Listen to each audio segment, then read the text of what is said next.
LambdaGeneration. Hello friends, enemies, boys and girls, welcome to the Lambda Spotlight. My name is Tycho, but most of you know me by the names Cinema and G. This series will feature both new and old Half-Life community content and discuss the material in detail.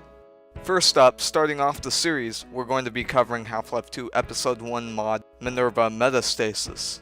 Created by Adam Foster and released on September 2nd, 2005, Minerva takes you to a remote island under the control of Combine forces. The Combine can't be there for no reason, right?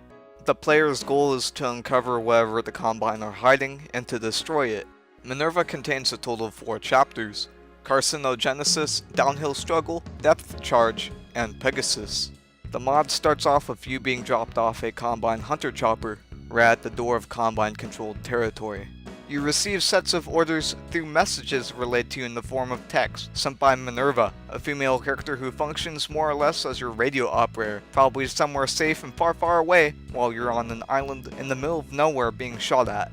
As you infiltrate the Combine base on the island, the plot is given to you piece by piece through Minerva's messages. The island you start the mod on originally contained World War II bunkers, which can be seen at the beginning of the mod. Minerva is set in the Half-Life universe, somewhere in Europe or the Pacific Ocean. The island itself is located in the Baltic Sea. Minerva features many detailed maps in which you can combat Combine soldiers and zombies.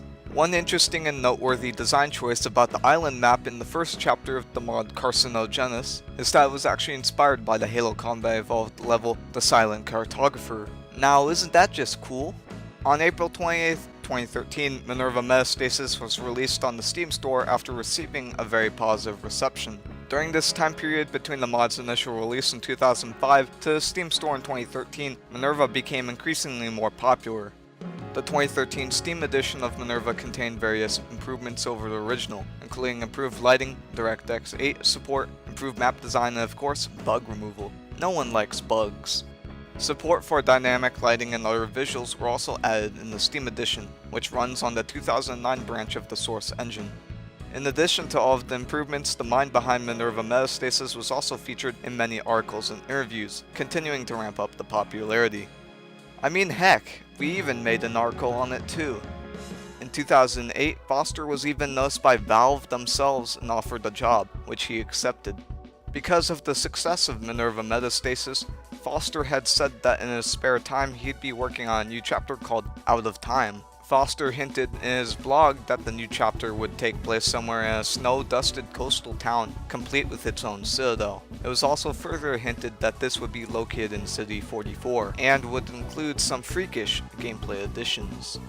According to Foster, the series was eventually to culminate in the player and Minerva traveling to a parallel universe in order to prevent a universe-ending catastrophe. They would eventually be forced to collapse that universe, including the alien world glimpsed in Minerva, but would ultimately be erased in the process.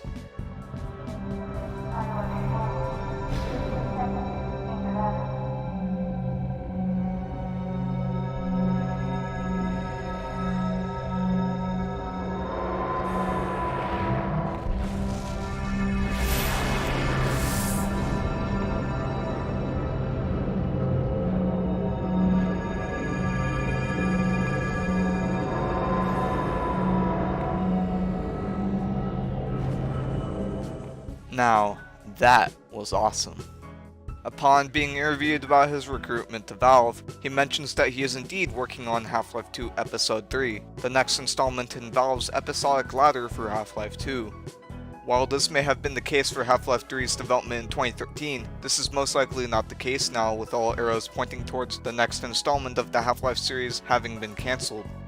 In our interview, it is also stated unfortunately that the next chapter of Minerva Metastasis, Out of Time, will most likely never see the light of day, with Foster saying that the project has been put to sleep for now. According to Foster, he had done some art and story tests for the new chapter. Out of Time was most likely still in the early concept stages of development. While it's unfortunate that we won't be seeing a continuation of Minerva Metastasis, we should enjoy what we do have. Minerva's gameplay, level design, and story were all excellent and still are to this day. I also just can't seem to get enough of that portal. It looks incredible. Oh, and don't forget about the music. which is fantastic by the way. Minerva's soundtrack contains a mix of tracks from Half-Life and 4 custom tracks. Take a listen.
Composed by Joe Toscano, these tracks sound amazing and fit right in with the environment and the Half-Life universe. If I had the time, I'd listen to them all day. Sadly I don't, but that's a totally different beast that starts with pro and ends with procrastination. In the end, Minerva Metastasis is not just a beautiful modification for Half-Life 2, but also something to be remembered. What's that, you ask? What's the ending? Well, you have to play it yourself to find that part out. So it appears we've reached the end of the first episode of the Lambda Spotlight. I hope you had as great of a time watching as I did making it. Hope you learned a thing or two as well. All links to the articles used on screen and other sources will be listed in the description. Oh, and there's also a link to Minerva's Steam store page as well. I highly suggest you check it out and try it out for yourself. You're in for some good times. Oh, don't leave just yet. We also have social media. We have lots more Half-Life goodness waiting there for you to consume. That's at LambdaGen on Twitter, LambdaGeneration on Facebook and Tumblr.